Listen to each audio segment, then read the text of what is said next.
Welcome to this channel. तो यहाँ पे आज मैं आपके सामने लाया हूँ one shot revision electrostatic chapter का। तो चलिए सबसे पहले स्टार्ट करते हैं बिना किसी देरी के। सबसे पहला कॉन्सेप्ट हमारे पास इसमें आता है कि इलेक्ट्रिक चार्ज के बारे में। तो इलेक्ट्रिक चार्ज के बारे में हम जानते हैं कि दो तरह के चार्ज होते हैं, एक होता है पॉजिटिव चार्ज, एक होता है नेगेटिव चार्ज।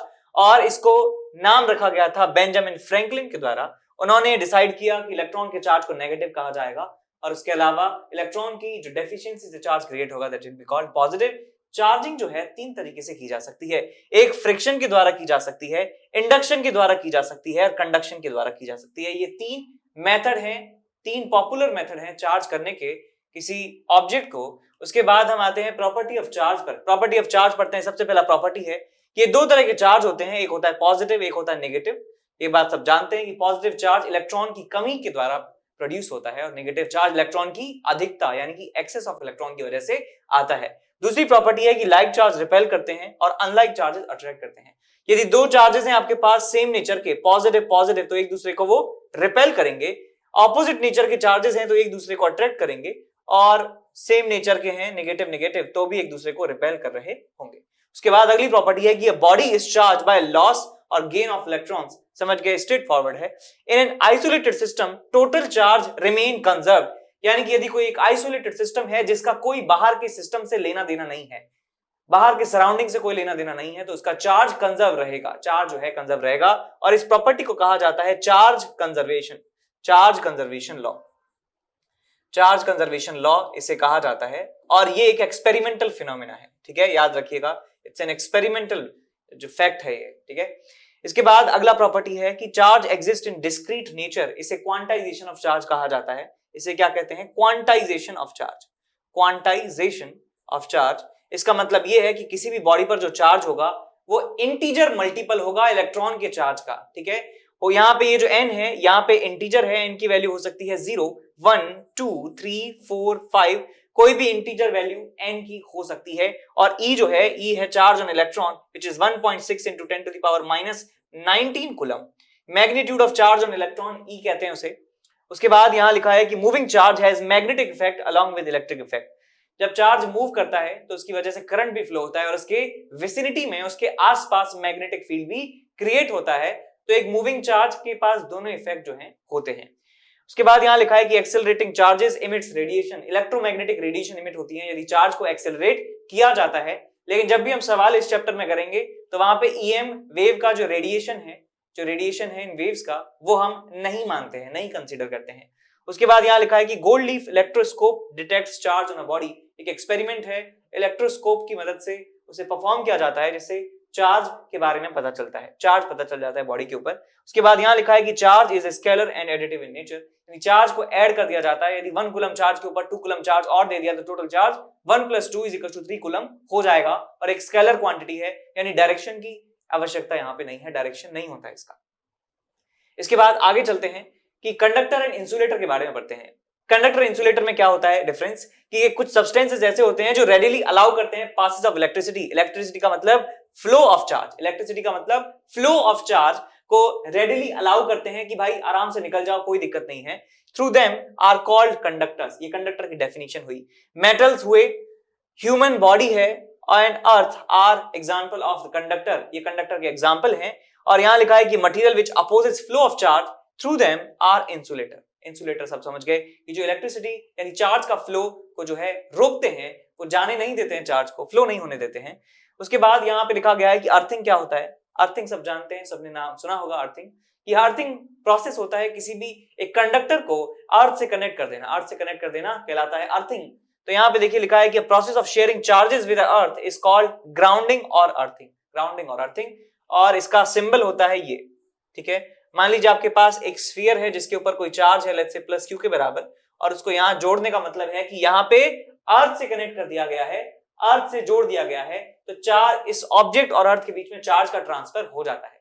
और आप अगले चैप्टर में पढ़ेंगे कि जो अर्थ है, अर्थ का पोटेंशियल जो है 0 के बराबर होता है। अर्थ का पोटेंशियल 0 होता है। यदि किसी ऑब्जेक्ट को अर्थ से कनेक्ट कर दिया जाता है, ग्राउंड कर दिया जाता है, अर्थिंग कर दी जाती है, तो उस ऑब्जेक्ट का पोटेंशियल भी 0 के बराबर हो जाता है, ठीक है, याद रखिएगा। Hello my dear students, I am Neeraj Kumar Chaudhary और फिजिक्स टीचर। बच्चों, एक बहुत ही इंपॉर्टेंट इन्फॉर्मेशन लेके आया हूँ अगेन आपके लिए। Unacademy champions league is back again. फिर से अनअकैडमी चैंपियंस लीग का टेस्ट हो रहा है, जो कि 14th and 21st of November को होगा ग्रुप स्टेज पे, जिसमें 25 क्वेश्चन होंगे और 1 घंटे का एग्जाम होगा, 1 से 2 PM होगा। ठीक है बच्चों। और फाइनल्स होगा 28 नवंबर को, जिसमें 75 क्वेश्चंस होंगे और 3 आवर्स का होगा, जो कि 1 to 4 PM होगा। और इसमें बच्चों बहुत अच्छे अच्छे अवार्ड्स हैं। ठीक है ना, ये आप जानते ही हो बहुत अच्छे तरीके से। 5 CR तक के आप इसमें अवार्ड्स जीत सकते हो, इतना बड़ा पूल है, तो चांसेस बहुत ज्यादा है। ठीक है बच्चों। और अगर इसमें आप अच्छी रैंक लाते हो ग्रुप स्टेज में, तो 1 से 10 पे आपको 20,000 का प्राइस है और 100% स्कॉलरशिप है, यानी कि कोई भी सब्सक्रिप्शन लेते हो 100% ऑफ। ठीक है ना। 11 to 30 की रैंक आती है तो 10,000 और 50% इस पे ऑफ, और बाकी का भी आप देख सकते हो। और अगर आप फाइनल में रैंक लेके आते हो तो आपको 1 लाख का कैश प्राइज है और 100% स्कॉलरशिप है। ठीक है ना। ऊपर के टॉप 10 रैंकर्स को, यानी कि 1 से लेके 10 तक 100% स्कॉलरशिप है। और रैंक 1 को 1 लाख, 2 और 3 को 60 और 4 और 10 को 50,000 तक के प्राइस हैं। ठीक है बच्चों। तो बहुत ही बेहतरीन मौका है अच्छे अच्छे प्राइजेस जीतने का। ठीक है बच्चों। और ये है स्पेशल प्राइज वीक, यानी कि ये जो हफ्ता चल रहा है, अगर इस वीक में आप सब्सक्रिप्शन लेते हो तो आपको बहुत बड़ा डिस्काउंट मिल रहा है। ठीक है ना।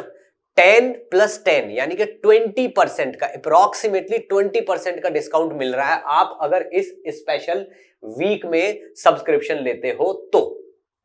ठीक है ना। किस तरीके से? अगर आप आइकॉनिक का सब्सक्रिप्शन लेते हो और तो मान लीजिए 1 लाख का अगर आपकी फीस है, तो आपको बस 81,000 का पड़ेगा वो, यानी कि पूरे 19,000, यानी कि अप्रोक्सीमेटली 20% का आपको फायदा है। प्लस वाला जो है, प्लस में अगर आप देखते हो तो आपको प्लस में भी जो चीज 53,000 की है, वो आपको मतलब 53,000 की पड़ रही है आपको 12,000 का ऑफ लेके।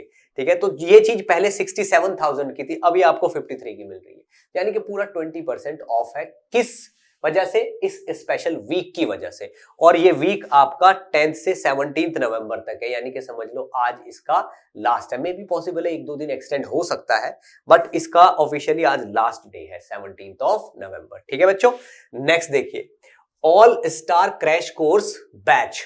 ठीक है ना। 11th क्लास के स्टूडेंट्स के लिए, ठीक है ना, एक क्रैश कोर्स लॉन्च किया जा रहा है। ठीक है ना, 17 नवंबर से। ठीक है ना। 11th का सिलेबस 4 महीने में पूरा कर दिया जाएगा, और जितने भी स्टार एजुकेटर हैं अनअकैडमी पे, वो सब लोग इसमें आपको कुछ कुछ चैप्टर पढ़ाएंगे। ठीक है ना। ये देखिए सारे के सारे टॉप टीचर्स हैं, ये सब आपको कुछ कुछ पोर्शन पढ़ाएंगे और 11th का पूरा सिलेबस 4 महीने में कर देंगे पूरा। ठीक है ना। तो ये आपके लिए बहुत ही बेहतरीन मौका है, अगर आप किसी तरीके से कहीं पे चूक गए हैं कोई बैच ज्वाइन करने में, ठीक है, तो आप इससे भी अपना काम कर सकते हैं, ताकि 12th क्लास में आते आते आप में और किसी रेगुलर स्टूडेंट में कोई डिफरेंस ना बचे। ठीक है बच्चों। और इसके बाद आता है ये IIT JEE मेगा कॉम्बैट। ये इंटीजर क्वेश्चंस का कॉम्बैट है, स्पेशली इंटीजर क्वेश्चंस का। ठीक है ना। जो कि 21 नवंबर को सुबह 11 बजे होगा। 60 मिनट्स में 21 इंटीजर क्वेश्चन होंगे। ठीक है ना। और ये लेटेस्ट IIT JEE पैटर्न पे बेस्ड है। अगर आप इसमें बहुत अच्छा करते हो तो टॉप 50 रैंकर्स को और 500 लकी पार्टिसिपेंट्स को बहुत अच्छे अच्छे सरप्राइज गिफ्ट मिलने वाले हैं। आप देखिए इसमें iPad मिनी है, सैमसंग टैब है, फिटबिट स्मार्ट वॉच है, और ये JBL के हेडफोन्स हैं, और Amazon के वाउचर्स हैं। ठीक है बच्चों। तो जितनी जल्दी हो सके उतनी जल्दी इसके लिए एनरोल कर दीजिए, और मेरी तरफ से बेस्ट ऑफ लक। नेक्स्ट इसके बाद हम चलते हैं और पढ़ते हैं चार्ज के इंटरेक्शन के बारे में। तो चार्ज के इंटरेक्शन में कुछ बातें यहाँ पे लिखी हैं कि कुलम्स लॉ एक इंपॉर्टेंट लॉ है जो काम में आता है कि दो चार्जेस के बीच में कितना इंटरेक्शन है। इंटरेक्शन का मतलब है कि फोर्सेस वो कैसे एक दूसरे के ऊपर एक्सर्ट कर रहे हैं दो तरह के चार्ज। तो यहाँ पे फोर्स जो है इनवर्सली प्रोपोर्शनल होता है square of distance between the charges के, और डायरेक्टली प्रोपोर्शनल होता है the product of magnitude of two charges in x along the line joining two charges.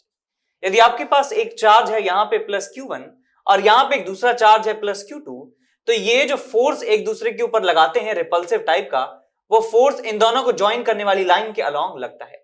तो इसकी वजह से फोर्स इस चार्ज के ऊपर लगेगा इस तरफ, और सेम मैग्नीट्यूड का चार्ज इसकी वजह से इस पर लगेगा इस तरफ। ठीक है। मैग्नीट्यूड दोनों का सेम रहेगा, डायरेक्शन जो है ऑपोजिट होगी, और वो फोर्स का जो मैग्नीट्यूड है वो आता है आपके पास F is equal to K which is a coulomb's constant, और यहाँ पे है Q1 Q2 divided bye R square. Q1 Q2 का यहाँ पे मॉड लगा दिया है, इसका मतलब यहाँ पे आपको साइन की चिंता नहीं करनी है, आपको मैग्नीट्यूड पता चल जाएगा। डायरेक्शन आपको देखना आता ही है कि दो यदि सेम टाइप के चार्जेस हैं तो एक दूसरे को रिपेल करेंगे, ऑपोजिट नेचर के चार्जेस हैं तो एक दूसरे को अट्रैक्ट कर रहे होंगे। आगे दिया है कि जो K वैल्यू है, कूलम्स कांस्टेंट है, वो डिपेंड करता है मीडियम पर, और जब हम बात करते हैं उसकी वैक्यूम में उसकी बात करें तो K की वैल्यू होती है हमारे पास 1/4 पाई एप्सिलॉन नॉट, और ये आती है 9 × 10⁹ के बराबर। यहाँ पे 4 पाई के बारे में हम जानते हैं, यहाँ पे है एप्सिलॉन नॉट एक नया टर्म। एप्सिलॉन नॉट को कहा जाता है परमिटिविटी ऑफ फ्री स्पेस, और इसका वैल्यू होता है एप्सिलॉन नॉट का 8.85 × 10⁻12। इस वैल्यू को याद रखें, काफी बार आपको जरूरत पड़ने वाली है, ठीक है। और इसका यूनिट भी याद रखें, कूलम स्क्वायर पर न्यूटन मीटर स्क्वायर, ठीक है, याद रखिएगा इसको। और ये इसकी वैक्यूम में वैल्यू होती है 9 × 10⁹ के बराबर। अब चलते हैं आगे अगले पार्ट की तरफ। यहां पे दिया है कि force between the multiple charges, यदि आपके पास एक से ज्यादा, दो से ज्यादा चार्जेस दिए हुए हों तो उनके बीच में फोर्स कैसे निकाला जाता है। तो यहाँ पे एक एक्सपेरिमेंटल फैक्ट बल्कि दिखाया हुआ है कि force on any charge due to number of other charges is the vector sum of all the forces on that charge due to the other charges taken one at a time, ठीक है। मान लीजिए आपके पास यहाँ पे charges हैं, Q1 है, यहाँ पे Q2 है, यहाँ पे Q3 है, और यहाँ पे है Q4। चार चार्जेस यहाँ पे रखे हुए हैं, 4 से ज्यादा भी हो सकते हैं, 4 से कम भी हो सकते हैं। तो यदि मुझे इस पर फोर्स निकालना है तो इस पे फोर्स क्या होगा, इसकी वजह से फोर्स देखिए F1, इसकी वजह से फोर्स देखिए F2, और इसकी वजह से फोर्स देखिए F3। तो इसके ऊपर लगने वाला जो नेट फोर्स है, टोटल फोर्स कहें या नेट फोर्स कहें, या कहें इसको नेट फोर्स, इसकी वैल्यू होती है vector summation of all these individual forces. तो आ जाएगा आपके पास answer F1 vector plus F2 vector plus F3 vector. आपको देखने से लग रहा होगा सर ये तो पता ही था, ये तो बताने की क्या जरूरत थी, लेकिन मैं आपको बता देना चाहता हूं कि ये एक एक्सपेरिमेंटल फिनोमेना है, और ये इतने सिंपल से रूल के सही होने की वजह से, इस लॉ के सही होने की वजह से ही हम इतनी आसानी से सवालों को सॉल्व कर पाते हैं, ठीक है। वरना सोचिए कितनी दिक्कत होती यदि सिर्फ दोनों चार्जेस हैं तो अलग तरीके से फोर्स लग रहा है, लेकिन कोई दूसरा चार्ज इनके विसिनिटी में आएगा, तीसरा चार्ज विसिनिटी में आएगा, तो फोर्सेस का फॉर्मूला ही बदल जाए, तो काफी ज्यादा कॉम्प्लिकेसी आ सकती थी। लेकिन यहाँ पे प्रिंसिपल ऑफ सुपरपोजिशन इसे कहते हैं, वो यहाँ पे वैलिड है, काम कर रहा है, इसलिए काफी ज्यादा आसान हो जाते हैं सवाल को करना, ठीक है। इसके बाद आगे चलते हैं अगले टॉपिक की तरफ कि इलेक्ट्रिक फील्ड की बात करते हैं। इलेक्ट्रिक फील्ड ऑफ चार्जेस, गार्जेस लिखा है यहाँ पे, चार्जेस है। A charge placed at a point produces electric field everywhere in the surrounding. When another charge is brought in field there acts on it and exert a force. Faraday introduced this field concept. Field concept के बारे में यहाँ पे लिख दिया है। फिर लिखा है यहाँ पे electric field intensity produced by a charge Q at point distance R is given by KQ by R square. तो यहाँ पे देखिए आपके पास यदि कोई पॉइंट चार्ज है और पॉइंट चार्ज की वजह से इस पॉइंट पर आप देखना चाहते हैं कि इलेक्ट्रिक फील्ड का स्ट्रेंथ कितना है, तो उसका फॉर्मूला क्या होता है, KQ by R स्क्वायर के बराबर। इनके बीच का डिस्टेंस है R, और तो इलेक्ट्रिक फील्ड का स्ट्रेंथ होता है हमारे पास KQ divided by R square के बराबर। और डायरेक्शन की यदि बात करें, इस चार्ज की वजह से जो इलेक्ट्रिक फील्ड यहाँ पर है उसकी डायरेक्शन होगी ये।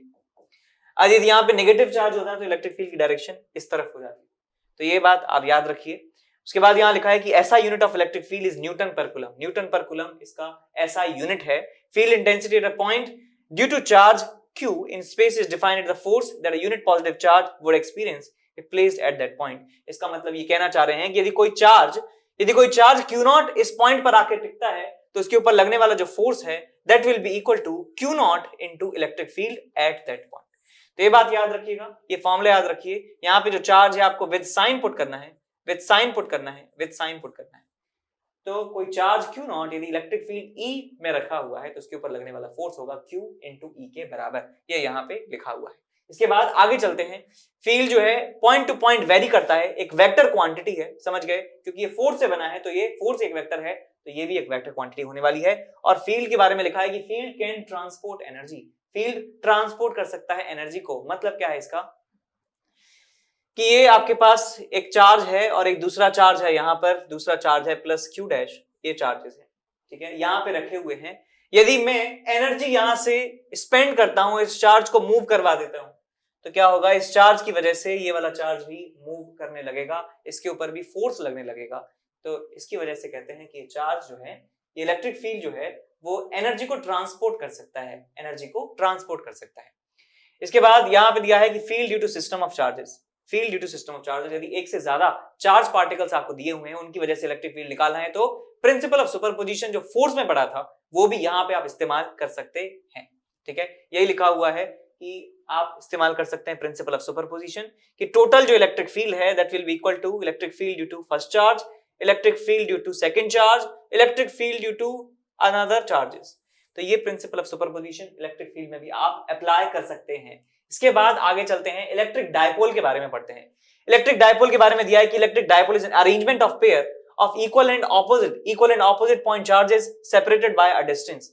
याद रखिएगा, आपके पास एक सिस्टम है कुछ ऐसा जिसमें एक नेगेटिव चार्ज और उतने ही मैग्नीट्यूड का पॉजिटिव चार्ज एक पर्टिकुलर डिस्टेंस पे रखे हुए हैं, लेट्स से डिस्टेंस जो है इनके बीच में डी है, तो इस पूरे सिस्टम को इलेक्ट्रिक डायपोल कहा जाता है। नाम पढ़िए ध्यान से, डाई का मतलब दो, पोल का मतलब चार्जेस, दो किनारे हैं, दो कोने हैं, तो यहाँ पे एक कोने में नेगेटिव चार्ज, दो पोल हैं, तो इसलिए इसको डायपोल कहा जाता है। इनके बीच का सेपरेशन यदि डी है तो डायपोल मोमेंट का फॉर्मूला होता है हमारे पास। डायपोल मोमेंट, इनका एक मैग्नीट्यूड, एक क्वांटिटी डिफाइन की जाती है डायपोल मोमेंट, जो इनकी स्ट्रेंथ के बारे में हमें बताता है। इस पूरे सिस्टम का स्ट्रेंथ के बारे में हमें इंफॉर्मेशन देता है डायपोल मोमेंट, और उसका मैग्नीट्यूड होता है चार्ज का magnitude into distance between them. ये हमारा हो गया डायपोल मोमेंट। अब एक डायपोल मोमेंट एक वेक्टर क्वांटिटी होती है, ये एक वेक्टर क्वांटिटी है, तो इसका मैग्नीट्यूड तो पता चल गया। इसकी डायरेक्शन की यदि बात करें तो डायरेक्शन यहां पे लिखा हुआ है, इसका डायरेक्शन माइनस क्यू से प्लस क्यू की तरफ होता है, is the direction of dipole moment. यानी कि यदि इस सिस्टम का डायपोल मोमेंट है क्यू इंटू डी, तो इस डायपोल मोमेंट का डायरेक्शन होगा माइनस चार्ज से प्लस चार्ज की तरफ, यानी कि ये डायरेक्शन होने वाला है, ठीक है, याद रखिएगा इसको। इसके बाद यहाँ पे इलेक्ट्रिक फील्ड की बात करते हैं कि इलेक्ट्रिक फील्ड कितना होता है इस डायपोल की वजह से। तो यदि आपसे एक्सिस पर कोई पॉइंट पे पूछा जाता है इलेक्ट्रिक फील्ड कितना है, एक्सिस का मतलब समझ गए क्या है? एक्सिस का मतलब है कि मान लीजिए यदि डायपोल इस तरीके से रखा है, डायपोल समझ गए, एरो का मतलब है कि यहाँ पे नेगेटिव चार्ज है, यहाँ पे पॉजिटिव चार्ज है, इनके बीच का सेपरेशन डी है। तो यहां से इस लाइन के अलोंग मान लीजिए कोई पॉइंट है यहाँ पर, लेट्स से पॉइंट ए, तो इस पॉइंट को कहा जाएगा, this point exist at the axial position of this dipole. इस डायपोल के एक्सिस पे कोई पॉइंट है तो इसका मतलब वो एक्सियल पोजीशन पर है। तो एक्सियल पोजीशन पर यदि सेंटर से r डिस्टेंस पर कोई पॉइंट है, तो इस पॉइंट पर इलेक्ट्रिक फील्ड का फॉर्मूला होता है 2kp डिवाइडेड बाय r3। ये इलेक्ट्रिक फील्ड का फॉर्मूला है, और इलेक्ट्रिक फील्ड की जो डायरेक्शन है वो डायपोल की डायरेक्शन जैसी है। डायपोल का डायरेक्शन है ऐसे, तो इसका इलेक्ट्रिक फील्ड का डायरेक्शन भी होगा ऐसे। तो यहाँ पे मैं लिख सकता हूं कि जो डायरेक्शन p वेक्टर का है वही डायरेक्शन e वेक्टर का होने वाला है। इसके बाद यहाँ पे दूसरा पोजीशन के बारे में हमें बताया गया है, ये हो गया 2kp by r3, ये बेटा 1/4πε0 हो गया k into 2p divide by r3, ठीक है। तो ये फॉर्मूला याद रखिएगा। उसके बाद यहाँ लिखा है कि इक्वेटोरियल प्लेन में कोई पॉइंट है, तो उस पॉइंट पर जो है इलेक्ट्रिक फील्ड का वैल्यू कितना होगा। देखिए अब इक्वेटोरियल का मतलब समझिए, यदि मान लीजिए आपके पास ये डायपोल है इस तरीके से, तो इस डायपोल के एक्सिस के परपेंडिकुलर जो लाइन है जो मिड पॉइंट से पास होती है, डायपोल के मिड पॉइंट से पास होने वाली लाइन जो एक्सिस के परपेंडिकुलर है उसे इक्वेटोरियल लाइन कहते हैं, और ये जो पूरा प्लेन है इस लाइन को कंटेन करने वाला, इस पॉइंट से पास होने वाला, वो कहलाता है इक्वेटोरियल प्लेन। इक्वेटोरियल प्लेन में मान लीजिए कोई पॉइंट है यहाँ पे, लेट्स से पॉइंट बी, तो इस पॉइंट पर इलेक्ट्रिक फील्ड का फॉर्मूला आता है kp divided by r3, kp divided by r3, और उसकी डायरेक्शन इलेक्ट्रिक फील्ड की होती है पीछे की तरफ। इसका मतलब जो डायरेक्शन डायपोल मोमेंट की है, उस डायपोल मोमेंट के उल्टी डायरेक्शन में इलेक्ट्रिक फील्ड होने वाला है। तो यहाँ पे -kp अपॉन r3 आप याद रख सकते हैं। ध्यान रखिए वेक्टर में लिखेंगे तो -kp वेक्टर बाय r3 है, और यदि स्केलर में बात कर रहे हैं, सिर्फ मैग्नीट्यूड की बात कर रहे हैं, तो kp बाय r3 इसका मैग्नीट्यूड होने वाला है। तो इलेक्ट्रिक फील्ड इधर, सॉरी डायपोल मोमेंट इधर, तो इलेक्ट्रिक फील्ड इधर, डायपोल मोमेंट इधर होता तो इलेक्ट्रिक फील्ड इस डायरेक्शन में होता, ऑपोजिट डायरेक्शन में होता। तो यहाँ पे लिखा हुआ है formula -kp vector divided by r3, ठीक है। तो याद रखिएगा ये जो फॉर्मूले मैं आपको बता रहा हूं, ये फॉर्मूले तभी वैलिड हैं जब distance between the dipole is much smaller than the distance at which we have to calculate the electric field. यानी कि ये जो डिस्टेंस है ये जो डिस्टेंस है r, यदि ये r बहुत बहुत ज्यादा है किससे, d से, डिस्टेंस बिटवीन द डायपोल, तब जाके फॉर्मूला एप्लीकेबल होगा। और मैक्सिमम क्वेश्चंस में, मोर देन 95% ऑफ क्वेश्चन में आपको यही फॉर्मूला इस्तेमाल करना होगा। आपका लक यदि खराब है तो हो सकता है उस दिन ये वाली कंडीशन फॉलो ना हो रही हो, लेकिन आप मुझे पूरा भरोसा है कि सीबीएसई में ऐसा सवाल नहीं आएगा। यही फॉर्मूला भी, इसके साथ भी वही सीन है कि ये r जो है ग्रेटर देन d के बराबर होगा, तब जाके फॉर्मूला आप इस्तेमाल कर सकते हैं, तो आपको एक्यूरेट रिजल्ट मिल जाएगा। इसके बाद यहाँ पे ये बात हो गई सारी।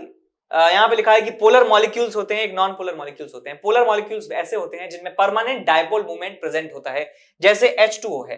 जैसे H2O है, H2O में परमानेंट डायपोल मूवमेंट होता है। सब जानते हैं कि H2O का स्ट्रक्चर होता है इस तरीके से, OH2O। तो यहाँ पे पॉजिटिव चार्ज, यहाँ पे पॉजिटिव चार्ज, यहाँ पे नेगेटिव चार्ज। तो यहाँ पे परमानेंट डायपोल जो है हमें देखने को मिलता है। ये हो गया डायपोल मोमेंट एक, ये हो गया दूसरा डायपोल मोमेंट, तो इनका रिजल्टेंट डायपोल मोमेंट हो गया इस तरीके से। तो इसका परमानेंट डायपोल मोमेंट होता है, इसलिए इसे पोलर मॉलिक्यूल कहा जाता है। उसके बाद आते हैं non polar molecule. Non polar molecule जिनका कोई भी परमानेंट डायपोल मोमेंट नहीं होता, जैसे हमारे पास है CH4, CO2, इनमें कोई भी डायपोल मोमेंट नहीं होता है, ठीक है। डायपोल मोमेंट इनका 0 के बराबर है। इसके बाद यहाँ पे लिखा हुआ है कि इंपॉर्टेंट चीज, कि डायपोल को यदि एक्सटर्नल यूनिफॉर्म इलेक्ट्रिक फील्ड में रखा जाए, एक एक्सटर्नल यूनिफॉर्म इलेक्ट्रिक फील्ड में रखा जाए, तो उसके ऊपर लगने वाला जो टॉर्क है वो होता है P क्रॉस E के बराबर। टाउ वेक्टर की वैल्यू है P क्रॉस E के बराबर होती है, और यदि मैग्नीट्यूड की बात करें तो होता है P साइन थीटा के बराबर। एक बात और मैं आपको बताना चाहता हूं, यदि मान लीजिए पोटेंशियल एनर्जी की बात करें, पोटेंशियल एनर्जी का फॉर्मूला होता है minus of P dot E। Minus of P dot E आप याद रख सकते हैं, याद है आपके पास minus PE cos theta, minus PE cos theta, आपको यहाँ पे पोटेंशियल एनर्जी मिल जाएगी, ठीक है, याद रखिएगा। ऐसे यहाँ पे याद रखिए कि टॉर्क जो है होता है P क्रॉस E के बराबर। P cross E, PE sine theta उसका मैग्नीट्यूड होता है टॉर्क का, यदि उस इलेक्ट्रिक डायपोल को एक यूनिफॉर्म इलेक्ट्रिक फील्ड में रखा जाए तब, ठीक है। और एक बात और, यदि यूनिफॉर्म इलेक्ट्रिक फील्ड में डायपोल को रखा जा रहा है तो उसके ऊपर लगने वाला जो नेट फोर्स है वो 0 के बराबर होता है। कोई भी फोर्स नहीं लगता, फोर्स पूछे कोई यूनिफॉर्म इलेक्ट्रिक फील्ड में 0, टॉर्क पूछे तो P साइन थीटा, और पोटेंशियल एनर्जी पूछे तो हम लिखेंगे यहाँ पे minus of PE cos theta के बराबर होती है, ठीक है, समझ में आया।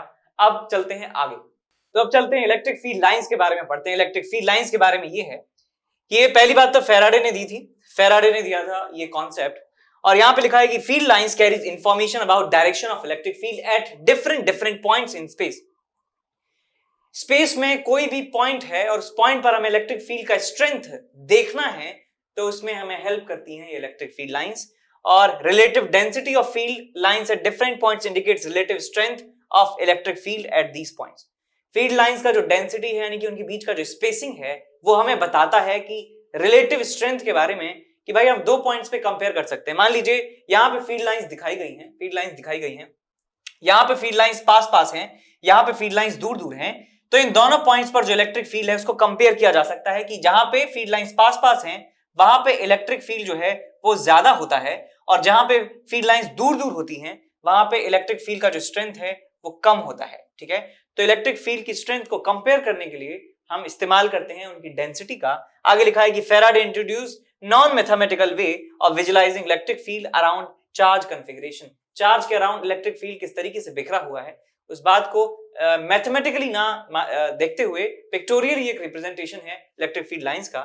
इसके बाद यहाँ पे इलेक्ट्रिक फील्ड लाइंस की प्रॉपर्टी के बारे में बताया गया है कि एक तो पहली बात तो यहाँ है कि pictorially mapping the electric field around a configuration of charges, इसमें इस्तेमाल किया जाता है। A line is a curve drawn in such a way that tangent to it, ध्यान रखिए tangent to it at each point is in the direction of net electric field at that point। यानी कि मान लीजिए electric field lines कुछ इस तरीके से है, इस तरीके से इलेक्ट्रिक फील्ड लाइन है, तो इस पॉइंट पर यदि मैं टेंजेंट बनाऊंगा, इस पॉइंट पे टेंजेंट बनाऊंगा तो टेंजेंट जो है मुझे नेट इलेक्ट्रिक फील्ड का डायरेक्शन देने वाली है। टेंजेंट का direction electric field, net electric field at that point होगा। आगे लिखा है कि a field line is a space curve in 3 dimension. 3D में कर्व है, मतलब क्या है इसका कि जैसे ये आपको डायग्राम दिया हुआ है, ये इलेक्ट्रिक फील्ड लाइंस दिखाई हुई हैं, तो इलेक्ट्रिक फील्ड लाइंस 3 डायमेंशन में होती हैं। ये ग्राफ जो है, ये लाइन जो है, ये 3D में होती हैं, ठीक है, 3D में होती हैं। ये इसका मतलब है कि स्पेस ग्राफ होता है। उसके बाद यहाँ लिखा है कि field lines of a single positive charge are radially outward. यदि आपके पास एक सिंगल पॉजिटिव चार्ज है, सिंगल पॉजिटिव चार्ज है और विसिनिटी में कुछ नहीं है, तो रेडियली आउटवर्ड जो है फील्ड लाइंस यहां से निकलती हैं। फील्ड लाइंस जो है इसकी इस तरीके से निकलती हैं रेडियली आउटवर्ड। और यदि सिंगल नेगेटिव चार्ज है, स्पेस में कुछ नहीं है, सिर्फ और सिर्फ नेगेटिव पॉइंट चार्ज है, तो उसकी वजह से फील्ड लाइन जो है रेडियली इनवर्ड होती हैं। रेडियली इनवर्ड फील्ड लाइंस हमें वहां पे मिलती हैं इस तरीके से। उसके बाद आगे प्रॉपर्टीज के बारे में बात करते हैं कि field lines starts from positive charges and at negative charges. यदि सिस्टम में पॉजिटिव और नेगेटिव दो तरह के चार्ज हैं तो फील्ड लाइंस पॉजिटिव चार्ज से निकलेंगी और नेगेटिव चार्ज पर जाकर खत्म होंगी। फिर लिखा है कि from a single charge a line can start और एंड एट इंफिनिटी। यहां पे लिखा है कि यदि पॉजिटिव चार्ज है तो लाइन चार्ज से स्टार्ट हो सकती हैं और एंड इंफिनिटी पे हो सकता है। जैसे यहां पे दिखाया हुआ है कि रेडियली आउटवर्ड फील्ड लाइंस निकल रही हैं, तो ये कहां तक जा रही हैं? इनफाइनाइट तक जा रही हैं। तो ये निकल तो यहां से रही हैं लेकिन जा इनफाइनाइट तक रही हैं। ऐसे नेगेटिव चार्ज के केस में ये आ रही हैं इनफाइनाइट से और मिल रही हैं नेगेटिव चार्ज पर। नेगेटिव चार्ज पर आकर मिल रही हैं, आ रही हैं ये इनफाइनाइट से। तो ये भी एक प्रॉपर्टी है। उसके बाद यहां है कि in a charge free region electric field lines can be taken to be continuous curve without any breaks. यदि किसी रीजन में इलेक्ट्रिक चार्ज प्रेजेंट नहीं है तो आप इलेक्ट्रिक फील्ड लाइंस को कंटीन्यूअस वहां पे ले लीजिए। यदि मान लीजिए आपके पास यहाँ पॉजिटिव चार्ज एग्जांपल के तौर पे, यहाँ पे नेगेटिव चार्ज है सेम मैग्नीट्यूड का, तो यहां से यहां फील्ड लाइन जो है यहां से जाएगी और यहां पे खत्म होगी। तो कहना ये चाह रहे हैं कि बीच में यदि कोई चार्ज नहीं है तो वहां आप कंटिन्यूअस चार्ज लाइन जो लाइन है फील्ड लाइन बना सकते हैं। कोई सडन ब्रेक यहां पर नहीं होगा, ठीक है। यहां से यदि निकलेगी और यहां पे यदि खत्म होगी तो बीच में कंटिन्यूअस ही लाइन होगी, कोई भी ब्रेक वहां पर नहीं आएगा। ब्रेक आता है चार्ज की वजह से, यदि चार्ज रखा है तो वहां पे ब्रेक आ जाता है, ठीक है। तो ऐसे ही कंटिन्यूअस लाइन हम बना सकते हैं, कंटिन्यूअस लाइन ऐसे हम बना सकते हैं फील्ड के लिए। समझ गए? ये भी एक प्रॉपर्टी है। उसके बाद आगे लिखते हैं कि two field lines can never cross each other. ये सब लोग जानते हैं क्यों ऐसा होता है कि फील्ड लाइंस यदि क्रॉस कर जाएंगी तो उनका कोई मतलब नहीं रहेगा। Electrostatic field lines don't form any close loop. ये क्लोज्ड लूप नहीं बनाती हैं, unlike magnetic field lines. Magnetic field lines close loop बनाती हैं, electric field lines close loop नहीं बनाती हैं। इसके बाद आगे चलते हैं, इलेक्ट्रिक फ्लक्स की बात करते हैं। देखिए किसी भी सरफेस है आपके पास, कोई भी एक पर्टिकुलर एरिया है, ठीक है, कोई एक पर्टिकुलर एरिया है, मान लीजिए मैं बात कर रहा हूं यहां पे ऐसे, ये पर्टिकुलर एरिया है, ये पर्टिकुलर एरिया है, ये पर्टिकुलर एरिया है, ये पर्टिकुलर एरिया है, एरिया ऐसे। तो कोई भी पर्टिकुलर एरिया से कितनी number of field lines pass हो रही हैं, इस बात को मेजर करने के लिए क्वांटिटी का इस्तेमाल किया जाता है, that is called electric flux. Electric flux एक ऐसी क्वांटिटी है जो किसी पर्टिकुलर एरिया से पास होने वाली फील्ड लाइंस को मेजर करता है। तो यहां पे लिखा है कि similar to fluid flow an analogous quantity exists in electrostatics called electrostatic flux, electric flux. There is no flow of observable quantity. एक एग्जांपल मान लीजिए आपके पास एक बहुत बड़ा रूम है, रूम में ऊपर हमने पानी भर दिया है और एक विंडो जो रूम की है उसको खोल दिया जाता है, तो पानी जो है उस विंडो में से बाहर निकल रहा होगा। तो यदि विंडो का साइज अलग अलग है, विंडो छोटी है, विंडो बड़ी है, तो अलग अलग तरीके से पानी जो है अलग अलग क्वांटिटी में अलग अलग रेट से जो पानी है वो बाहर निकल रहा होगा। तो बिल्कुल उसी तरीके से वहां पे तो एक्चुअल पानी है, लेकिन इलेक्ट्रिक फील्ड लाइंस में इलेक्ट्रिक फील्ड लाइंस तो एक्चुअल में होती नहीं है, इट्स इमेजिनरी कॉन्सेप्ट। तो ये एक फ्लूइड के फ्लो जैसा ही कॉन्सेप्ट है जहां पे कोई भी ऑब्जर्वेबल क्वांटिटी नहीं होती है। हम देख नहीं सकते ये फील्ड लाइंस ऐसे निकल रही है, देख नहीं सकते, बट वो हमारा इमेजिनेशन है। तो नंबर ऑफ फील्ड लाइंस जो है, नंबर ऑफ फील्ड लाइंस यहां ध्यान से सुनिएगा, number of field lines crossing a unit area placed normal to field at a point is measure of strength of electric field at that point. ठीक है, ये कह रहे हैं कि यदि आपके पास एक यूनिट एरिया है, यानी कि 1 मीटर स्क्वायर का एरिया है, 1 मीटर स्क्वायर का एरिया है, और इस एरिया से परपेंडिकुलर टू इट, इस पे एरिया के नॉर्मल यदि फील्ड लाइंस पास हो रही हैं यूनिट एरिया से, तो हमें वो इलेक्ट्रिक फील्ड का स्ट्रेंथ बताती हैं। ठीक है, तो इलेक्ट्रिक फील्ड स्ट्रेंथ का फॉर्मूला एक दूसरा डेफिनेशन में मिल चुका है कि किसी भी पर्टिकुलर एरिया से, एक यूनिट एरिया के normal electric field lines pass होती हैं, तो वो नंबर ऑफ फील्ड लाइन जो है इलेक्ट्रिक फील्ड स्ट्रेंथ को बताता है। फिर लिखा है यहाँ पे number of field lines crossing delta S area is proportional to E delta S cos theta, this is called electric flux through area delta S. यदि मान लीजिए इलेक्ट्रिक फील्ड यूनिफॉर्म है, तो किसी पर्टिकुलर एरिया डेल्टा एस से जो निकलने वाला फ्लक्स है वो किसके बराबर होता है? ये क्या है बेटा? ये फ्लक्स है, is equal to uniform electric field में यदि रखा है कोई एरिया तो पास होने वाला फ्लक्स होता है ई डेल्टा एस कॉस थीटा। यदि इलेक्ट्रिक फील्ड यूनिफॉर्म नहीं है तो आप ये वाला फॉर्मूला इस्तेमाल कर सकते हैं, phi is also flux is integral of E vector dot ds vector। E vector dot ds vector का इस्तेमाल करके हम इलेक्ट्रिक फील्ड फ्लक्स जो है कैलकुलेट कर सकते हैं। इसके बाद बात करते हैं गॉस लॉ की। गॉस लॉ में कहा है कि total electric flux through close surface S is equal to Q upon epsilon naught. तो फ्लक्स जो है किसी क्लोज सरफेस के द्वारा कितनी वैल्यू होती है उसकी, Q अपॉन एप्सिलॉन नॉट। और Q क्या है यहाँ पे देखिए, total charge encloses by S, S is area, S is area, S जो है सरफेस है, आपका क्लोज सरफेस है।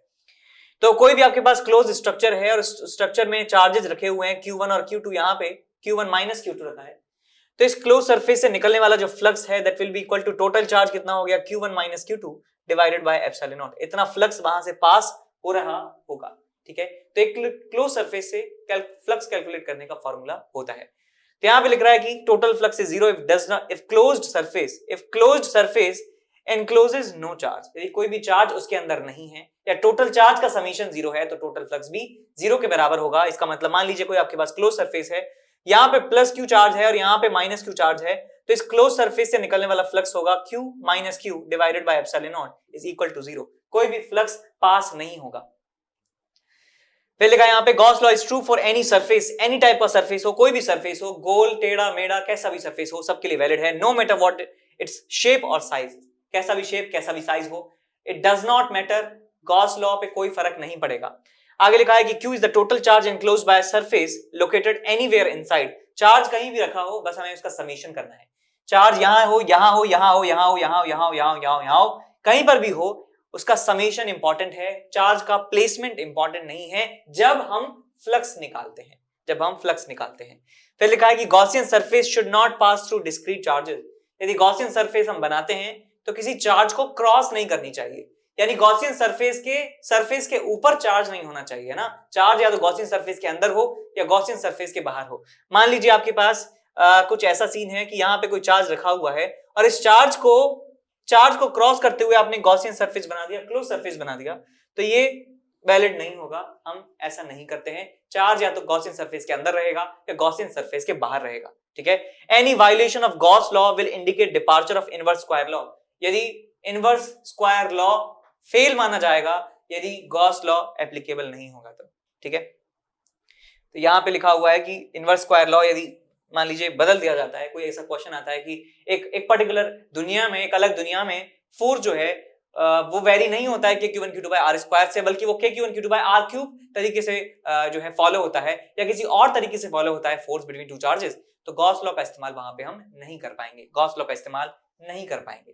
इसके बाद यहाँ पे एप्लीकेशन ऑफ गॉस लॉ की बात करते हैं कि इलेक्ट्रिक फील्ड एक इनफाइनाइटली लॉन्ग वायर, एक इनफाइनाइट वायर की वजह से जो इलेक्ट्रिक फील्ड होता है उसके पास में r डिस्टेंस पर फॉर्मूला होता है उसका lambda upon 2 pi epsilon not r, या इसको ऐसे लिख सकते हैं 2k lambda divided by r। देख लीजिए इसको, यदि आपके पास एक लाइन चार्ज है जो बहुत लंबा है, इनफाइनाइट तक फैला हुआ है और उसके ऊपर जो चार्ज का डेंसिटी है, चार्ज का डेंसिटी का मतलब charge upon length, charge upon length lambda के बराबर है लैम्डा कूलम पर मीटर, ठीक है। ये क्या बता रही क्वांटिटी कि 1 मीटर लेंथ में कितना कूलम चार्ज रखा हुआ है, तो लैम्डा कूलम पर मीटर यदि इसकी चार्ज डेंसिटी है तो इसके पास में r डिस्टेंस पर कोई पॉइंट पर हम इलेक्ट्रिक फील्ड देखें तो इलेक्ट्रिक फील्ड का डायरेक्शन होगा ये, और इलेक्ट्रिक फील्ड का मैग्नीट्यूड बता ही चुके हैं 2k लैम्डा बाय r या lambda upon 2 pi epsilon not आप लिख सकते हैं। यदि मान लीजिए यहाँ पे नेगेटिव चार्ज होता, यदि इस रॉड पर, इस इनफाइनाइट लेंथ के वायर पर नेगेटिव चार्ज होता और इसका चार्ज डेंसिटी होता माइनस लैम्डा, तो इलेक्ट्रिक फील्ड किसी पर्टिकुलर पॉइंट पर हम देखना चाहें तो इलेक्ट्रिक फील्ड का डायरेक्शन होगा वायर की तरफ और उसका मैग्नीट्यूड होने वाला है lambda upon 2 pi epsilon not, बस डायरेक्शन बदलेगी, मैग्नीट्यूड उतना ही रहेगा, तो इस बात का आप ध्यान रखिए। इसके बाद ये हो गया हमारा लॉन्ग वायर की वजह से। इनफाइनाइट आपके पास प्लेन शीट है, इनफाइनाइट प्लेन शीट है, तो उसकी वजह से जो इलेक्ट्रिक फील्ड है वो डिस्टेंस पे डिपेंड नहीं करता है और फॉर्मूला होता है सिग्मा अपॉन 2 एप्सिलॉन नॉट। ध्यान दीजिएगा, यदि आपके पास कोई ऐसा शीट है जिसके एक तरफ चार्ज है, एक ऐसी शीट है जिसके एक तरफ चार्ज है, एक लेयर पर चार्ज है, आप कितना भी पतला एक शीट ले लीजिए, उसके दो सरफेसेस होंगे, एक सरफेस से दूसरा सरफेस से, उनके बीच में कुछ ना कुछ, एक भले ही चाहे कितना भी छोटा डिस्टेंस हो, इन दोनों लेयर्स, इन दोनों साइड्स के बीच में कुछ ना कुछ डिस्टेंस होगा ही होगा, कुछ ना कुछ फाइनाइट जो विड्थ है, इसका थिकनेस जो है वो होता ही है, चाहे आप कितना भी पतला शीट ले लीजिए। तो यदि शीट के एक तरफ चार्ज है सिग्मा के बराबर, चार्ज का डेंसिटी सिग्मा के बराबर है कूलम पर मीटर स्क्वायर, तो इसकी विसिनिटी में मान लीजिए r डिस्टेंस पर कोई मैं पॉइंट लेता हूं, तो इस पॉइंट पर इलेक्ट्रिक फील्ड जो है वो फॉर्मूला होता है सिग्मा अपॉन 2 एप्सिलॉन नॉट और डिस्टेंस पे डिपेंड नहीं करता है। यदि मान लीजिए दूसरी तरफ भी चार्ज रख दिया जाता है तो सिग्मा अपॉन 2 एप्सिलॉन नॉट इस लेयर की वजह से और सिग्मा अपॉन 2 एप्सिलॉन नॉट दूसरी लेयर की वजह से, तो total electric field sigma upon epsilon not हो जाता। तो ये कंडक्टिंग यदि शीट होती है, यदि शीट आपके पास कंडक्टिंग है, ठीक है, कंडक्टिंग शीट है और कोई भी आइसोलेटेड शीट है, ठीक है, कहने का मतलब है कि आइसोलेटेड शीट है, सिर्फ कंडक्टिंग शीट है, तो उसके दोनों तरफ चार्ज होगा डिस्ट्रीब्यूटेड और चार्ज का डेंसिटी यदि दोनों तरफ सिग्मा है, सिग्मा चार्ज का डेंसिटी है तो होगा ही बराबर, तो इलेक्ट्रिक फील्ड जो है हो जाएगा आपके पास sigma upon 2 epsilon naught plus sigma upon 2 epsilon naught, तो आ जाएगा आपके पास सिग्मा अपॉन एप्सिलॉन नॉट। तो ये एक कंडक्टिंग शीट यदि आइसोलेटेड है तो उसकी वजह से electric field sigma upon epsilon not होता है। यदि नॉन कंडक्टिंग शीट है तो इसमें जहां पे चार्ज रखते हैं वहीं पे चार्ज स्टोर हो जाता है, ठीक है। तो आपको लेयर्स काउंट करनी है कि कितनी लेयर्स हैं चार्ज की, कितनी शीट फॉर्म में लेयर हैं, तो जितनी लेयर होंगी उतने से मल्टीप्लाई कर दीजिए सिग्मा अपॉन 2 एप्सिलॉन नॉट को, आपको आंसर आपका मिल जाएगा, ठीक है। काफी ज्यादा कंफ्यूजन रहता है क्या नॉन कंडक्टिंग में कितना, कंडक्टिंग में कितना, तो मैंने आपको बता दिया कि एक्सप्लेन करके कि क्या मतलब होता है कंडक्टिंग का, क्या मतलब होता है नॉन कंडक्टिंग का। तो आपके पास कैसी भी शीट हो, चाहे कंडक्टिंग नॉन कंडक्टिंग, आपको ये देखना है कि लेयर्स कितनी है चार्ज की, चार्ज एक तरफ डिस्ट्रीब्यूटेड है या चार्ज दोनों तरफ डिस्ट्रीब्यूटेड है। यदि चार्ज दोनों तरफ डिस्ट्रीब्यूटेड है तो इलेक्ट्रिक फील्ड होगा सिग्मा अपॉन एप्सिलॉन नॉट और एक तरफ है तो सिग्मा अपॉन 2 एप्सिलॉन नॉट। तो या फिर इसको ऐसे कह सकते हैं कि ये आइसोलेटेड नॉन कंडक्टिंग शीट है और एक आइसोलेटेड कंडक्टिंग शीट है, तो इसमें सिग्मा अपॉन एप्सिलॉन नॉट और sigma upon 2 epsilon not electric field होता है और ये डिस्टेंस पे डिपेंड नहीं करता है। आप चाहे यहां देखिए, चाहे यहां देखिए, यहां देखिए, यहां देखिए, यहां देखिए, हर जगह सेम ही इलेक्ट्रिक फील्ड का मैग्नीट्यूड होने वाला है,